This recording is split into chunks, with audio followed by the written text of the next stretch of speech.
good morning. This is Houndog Steve wishing you a very pleasant morning, and I hope this finds you well, and certainly better than this couple finds himself when they wake up in the mornings. And this is a pretty sad story, but I thought I'd bring it to you. And it is situated in Australia, but you know, I kind of link Australia, Canada, New Zealand and the UK all kind of in the same basket, because as we've seen, they've all been kind of moving in the same direction politically. And this is just an absolute terrible situation. This is an older couple, 80 years old, and they've been living in this house rented for the past 16 years, and it is government assisted housing. And now they have been told that they can, well, they just can't afford to live there anymore, but they don't have anywhere else to go. They've been to the government housing assistance agency to try and get help. They made hundreds of applications, but they are not warranted to be a priority. Now, yeah, yeah, I mean, you just have to shake your head at this stuff. They're not warranted as being a priority because they own a car. And well, what difference could owning a car make, you might well ask yourself, and that's a very good question. Well, according to the government, they can sleep in their car, so they're not a priority. They actually have a place that is warm and dry that they can put their heads, and I guess they pull everything behind them in a trailer. And but you know, this is the kind of heartlessness. You know, the devil may care, and I might add that all of these government employees make an absolutely fantastic income. They have a benefits package and a retirement package that you and I can only dream of. That's right, only dream of. And here they are, kicking this old couple out onto the street, basically. They're going to be street people. Now tell me, where does that help society? Is this what we all have to look forward to, this kind of attitude?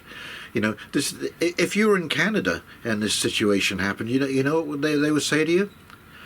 Well, we have made, you know, medical assistance in dying. You could do that if it gets too bad, you know, so, you know, you have an option. This is the same kind of heartlessness that we are seeing across the board now by people, as I say, that make very good incomes. And I might add, and they hate it when you say this, but who pays those wages? Oh, that's right. You and I pay those wages and those benefit packages and those retirement packages that they will get forever and ever and ever until they die, and then it will be taken over by a spouse or some surviving relative. I mean, it's absolutely staggering. It's staggering what these people get. Anyway, let's just pop over to this article and then I'll come back and do a quick wrap-up. Okie dokie, here we go. All right then, Daily Mail. Elderly couple who can no longer afford their rental home are told to sleep in their car by government agencies set up to help. And this is this year. This is 13th of February 2026. An elderly couple on the brink of homelessness claim they have been told they are no longer a priority for the government housing and that they could sleep in their car. Pensioners Viv, 79, and Ted Lockhart, 80, have lived in the same modest private rental in Umina Beach on the North South Wales Central Coast for 16 years. But after 3 consecutive annual $50 a week rent hikes, the pensioners say their life savings have almost vanished and they now are at their wits' end.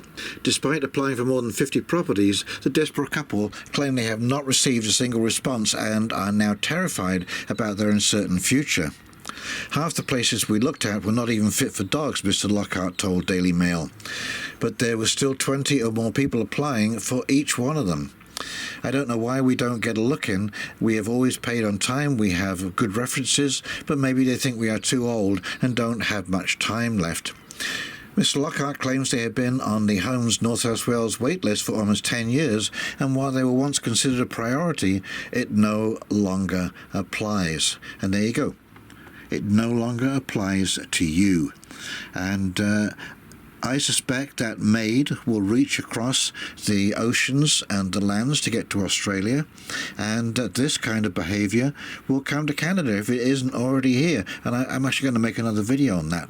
But there you go. This is how you're going to get dealt with when you get older. And if we don't start talking about this and speaking about this now, you know, the clock's ticking, my friends. The clock is ticking. And there they are, wonderful couple. This could be your grandparents. This could be your grandparents and potentially you down the track. So, like I say, be careful what you wish for. And, you know, the one thing that has really struck me about ageism is that it doesn't matter what kind of prejudice that you can turn to. Ageism is the one thing that we're all going to have to face. We're all going to get old. There is no escape from that.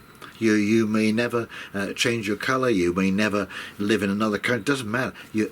You will get old. We will all be there. And as my father used to love to say to me, don't worry, Stephen, your turn will come. Your turn will come. And he was right.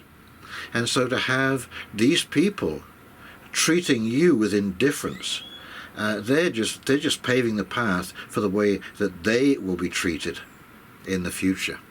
Okay, because we're all in this together. Although they don't think so, they think they've got these packages and that they will escape. But when the government can't afford to pay those, guess what? You know where that's going? Right down the toilet, just like everything else that they do. Okay, so don't think you're going to escape this, and don't think you're going to escape getting old. And that is why we were always taught to respect our elders when we were younger. Because, you know, we made that connection back then.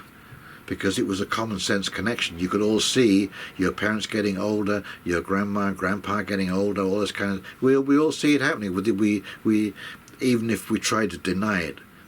Okay, so I'm going to link the full article below in the description box, and if you've enjoyed this video, please like, comment, subscribe below.